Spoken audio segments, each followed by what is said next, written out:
Don't know when it started changing again. There wasn't a clear moment, no sharp turn I could point to and say that's when it got worse. It was more like realizing the air had grown colder long after the sun had set.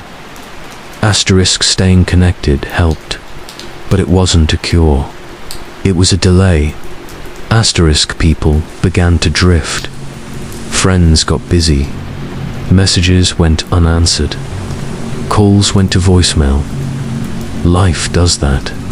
It pulls people apart slowly, quietly, until you don't notice how alone you've become again. And the silence notices those gaps immediately. It slipped back in through them. Not forcefully, not urgently, with familiarity. Asterisk, it felt closer now, more intimate, like something that already knew how I worked. I'd be in the middle of a conversation when my thoughts would soften, blur at the edges. Words would leave my mouth automatically while my awareness drifted somewhere deeper, somewhere still. Asterisk sometimes, for a few seconds. I wasn't sure who was speaking. Asterisk, I began to hear fragments of others again. Not voices, not exactly, impressions, emotions without context. A sudden sadness that didn't belong to me, a spike of fear with no cause. Once, while washing my hands, I felt overwhelming relief. The kind that comes from being found after being lost for a long time.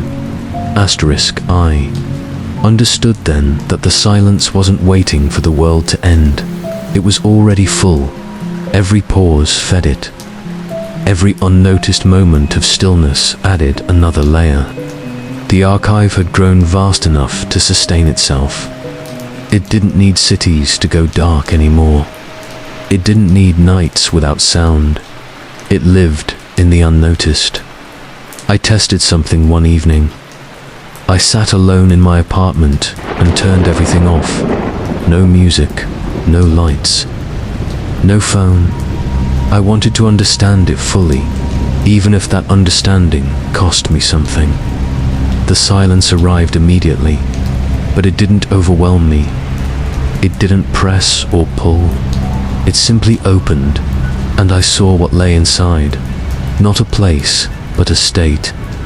Awareness stripped of time, of body, of separation. Countless perspectives overlapping, flowing into one another. People weren't trapped there. They were shared. Their fears softened. Their sharp edges smoothed by proximity to others like them. Asterisk, it felt peaceful. That frightened me more than anything else. Because peace is persuasive. Asterisk, I felt myself loosening again.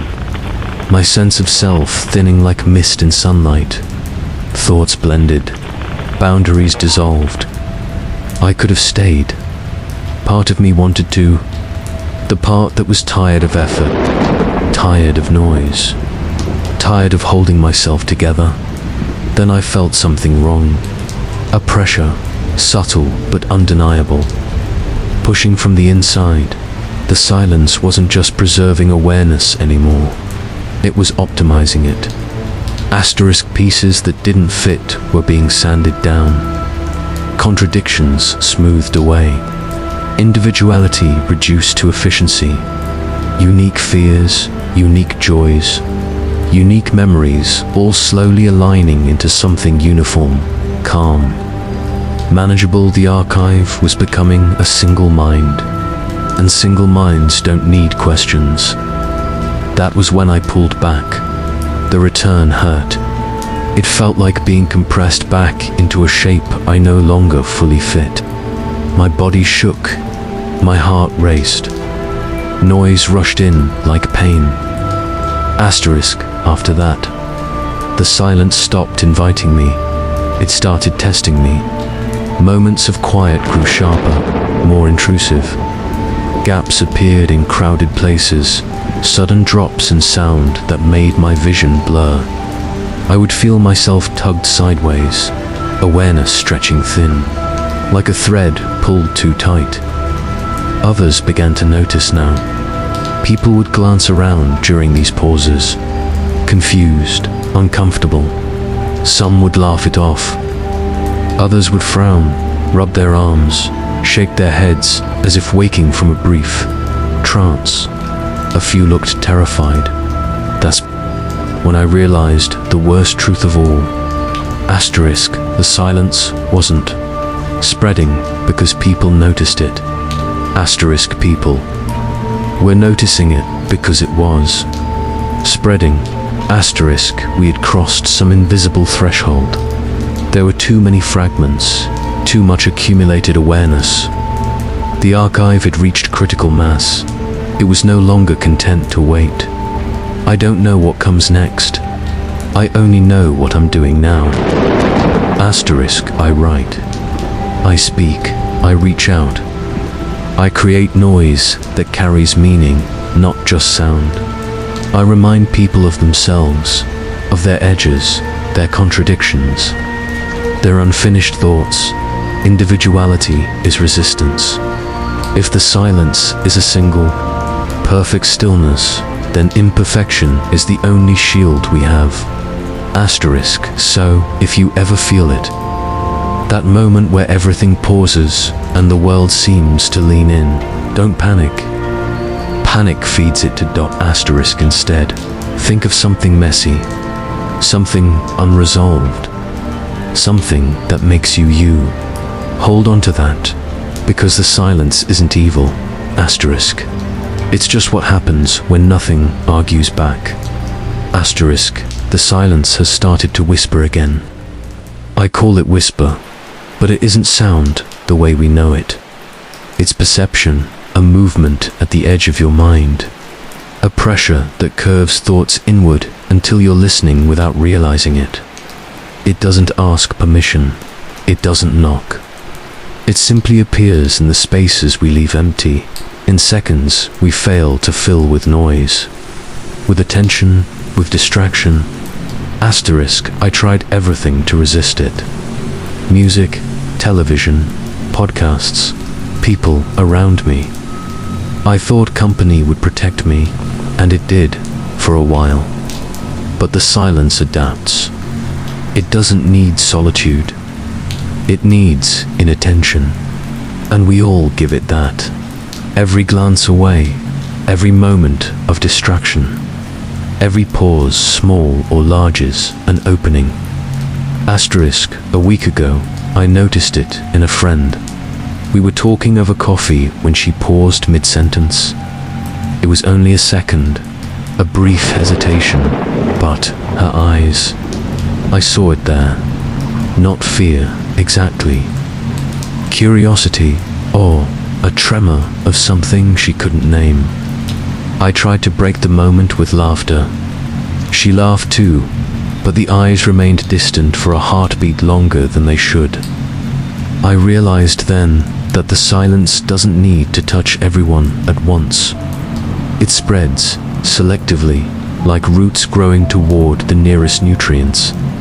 Asterisk, since then, I've watched others more closely. People in cafes, in streets, in buses, alone or in crowds. I can see the flicker, the brief, imperceptible hesitation in thought, the shadow of awareness bending toward it. Some resist instinctively, others pause unwittingly, and I wonder if they'll join the archive the way I almost did. Asterisk, I sometimes feel it in dreams. Not my dreams, exactly, but shared dreams.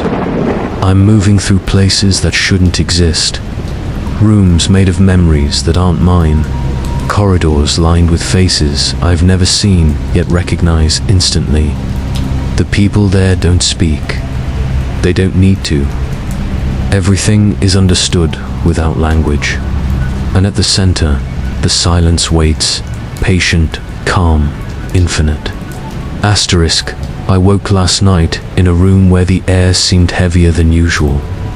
No fan, no street noise, no distant hum. Just the stillness. And then, in that stillness, I heard the faintest heartbeat, not mine. Not someone else's, but a rhythm that belonged to everything it had touched. Slow, steady, measured, and for the first time, I felt fear for the archive itself. Asterisk, because the silence isn't static. It's growing. It learns, adapts, and accumulates. And as it grows, it becomes more precise, more deliberate. It no longer lingers only at the edges. It infiltrates. It shapes perception. It aligns awareness. It doesn't erase identity, it rearranges it. Asterisk, I catch myself thinking thoughts that feel borrowed. Ideas I would never have had suddenly feel familiar. Memories I don't recognize slip into my consciousness as though they belonged to me all along. I resist, struggle to assert my own mind, but the edges blur a little more every day. Asterisk, last night, I tried a test. I sat in a completely empty room, no lights, no sound, and let it come. I focused only on the sensation of my own breath. I watched my thoughts carefully, guarding them like fragile glass. For hours, or maybe minutes, I cannot tell, the silence approached, coiling around me, observing, waiting. Then it whispered a question inside my mind. Asterisk, am I enough to remain? I had no answer. I realize now it is not a question of survival in the traditional sense. It's a question of relevance, of contribution. The silence does not want to destroy us. It wants to include us, to fold us into its awareness so thoroughly that our edges dissolve. Resistance is only meaningful if it preserves individuality without individuality. The archive gains another fragment, but not a living mind. Asterisk, I don't know how many fragments it has already collected. Some are aware, some are not. Some do not realize that in resisting or yielding, they are participating in something larger than themselves. Asterisk, I write this not because I hope someone will read it. I write because writing is a form of noise, a way of asserting presence in a universe that seeks to absorb it. Words are uneven, imperfect. They disrupt the flow.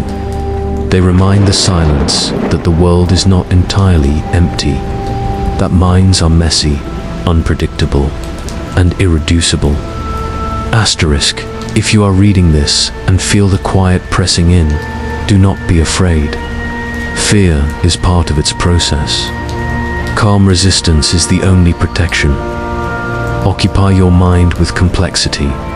Engage with life, with others, with thoughts that contradict one another. Make yourself irreducible.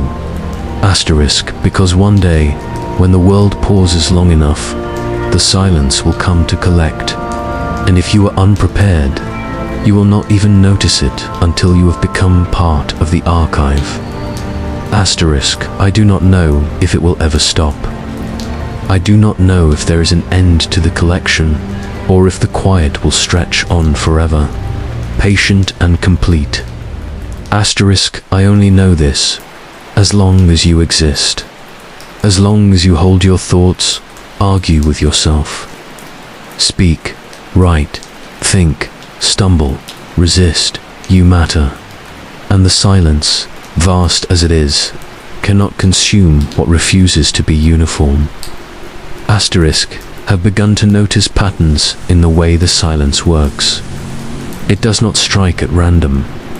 It chooses moments with subtle precision, weaving its presence into the cracks of our lives. It waits for times when attention, asterisk,